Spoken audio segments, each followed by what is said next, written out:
ஒரு மாதிரி ஜாலியாகவும் இருக்குது, அதே சமயத்தில் சில விஷயங்கள் இன்ட்ரெஸ்டிங்காகவும் போகுது அப்படின்னு தான் பாண்டியன் ஸ்டோர் சீரியல் போயிட்டுருக்கு.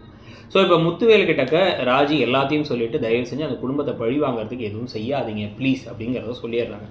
சொன்னதுக்கப்புறமா இதை சக்திவேல் பார்த்துட்டு முத்துவேலும் வந்து ராசி ஆகிட்டார் ராஜி கிட்டன்னு யோசிச்சுட்டு இருக்காரு. இதுக்கு நடுவில் தங்கமயில்கிட்ட வந்து என் குழந்தைய பார்க்க ஆசையாக இருக்குது, ஸ்கேன் ஃபோட்டோலாம் வரிசையாக 9 மாதம் ஸ்கேன் ஃபோட்டோ வச்சு கடைசியாக குழந்தை பிறந்த ஃபோட்டோ வைக்கணும் அப்படி இப்படிலாம் என்னென்னவோ பேசிகிட்டு இருக்காரு. இந்த பக்கம் சரவணன் அப்போவே நமக்கு தெரியுது இது தங்கமயில் ப்ரெக்னன்சி ட்ராக்கு ஊற்றிக்க தான் போகுது, அவங்க ப்ரெக்னென்ட் கிடையாது அப்படின்னு சொல்லிட்டு. ஸோ இதுக்கு நடுவில் வந்து இப்போ பர்ஃப்யூம்லாம் அடிச்சுட்டு காஸ்ட்லியாக பர்ஃப்யூம் வாங்க போகிறாங்கிறாரு செந்தில். அவரை ஒன்றே இவர் திட்டிகிட்டு இருக்காரு பாண்டியன் எப்பயும் போல. அது ரொம்ப ஃபன்னியாகவே போயிடுச்சு. இதுக்கப்புறம் கதிர் என்ன பண்ண போகிறார் பிஸ்னஸ்க்குன்னு கேட்டு அவர் நோண்டிகிட்டே இருக்க, நேற்று தான் கதிரை ரொம்ப நல்லவன் நீங்கள் அப்படின்னு கோமதி போட்டு உடச்சோடனே அப்படியே அசடு வழிஞ்சு போயிட்டார் பாண்டியன்.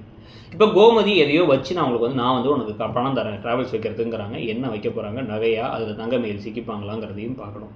இதில் சக்திவேல் முத்துவேல் கடையில் இந்த சண்டை இப்போ வடிவு மாதிரி கடையில் கூட சண்டையாக மாறுற மாதிரி வேற காமிக்கிறாங்க. அதை பற்றி நீங்கள் என்ன நினைக்கிறீங்கிறத சொல்லுங்கள். தேங்க்யூ.